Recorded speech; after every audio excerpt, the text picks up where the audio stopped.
Next 9 news में आपका बहुत बहुत स्वागत है। मैं हूं आपके साथ अबरारुल हक रहमानी।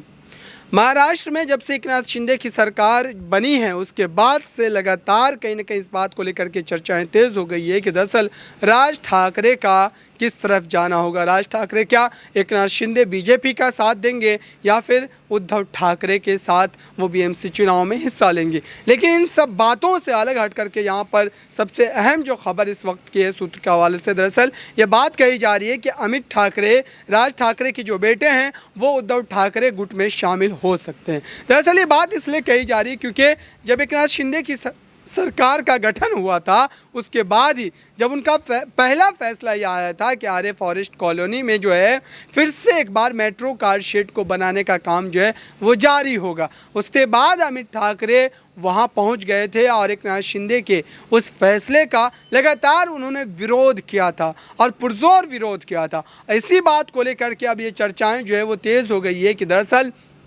पिता राज ठाकरे के खिलाफ जाकर के जो अमित ठाकरे हैं वो उद्धव ठाकरे गुट में शामिल हो सकते हैं। लेकिन अमित ठाकरे का उद्धव गुट में शामिल होने का कितना फ़ायदा होगा शिवसेना को और साथ ही बीएमसी चुनाव में क्या उसके असर नज़र आएंगे। देखिए यहाँ पर अमित ठाकरे जितनी जल्दबाजी में अभी खुद को स्थापित करने की कोशिश कर रहे हैं महाराष्ट्र की सियासत में, और वो लगातार अलग अलग इलाकों का दौरा भी कर रहे हैं। महाराष्ट्र के दूर दराज के इलाकों में जाकर के वो पार्टी के निर्माण के लिए काम कर रहे थे। ऐसे में उनकी जान पहचान तो लगातार बढ़ रही थी क्योंकि पिता भी उनके राजनीति में है, साथ ही वो राजनीतिक घराने से आते हैं। लेकिन फिलहाल अगर उनके व्यक्तित्व की बात की जाए तो उतनी ज़्यादा पकड़ अभी राजनीति में उनकी नहीं देखने को मिल रही है। तो ऐसे में अगर उद्धव ठाकरे के गुट में अमित ठाकरे शामिल भी होते हैं तो उसका फ़ायदा कुछ ना कुछ उद्धव ठाकरे को तो मिलेगा ही। लेकिन यहाँ पर सबसे बड़ा नुकसान जो है वो महाराष्ट्र नवनिर्माण सेना का होगा,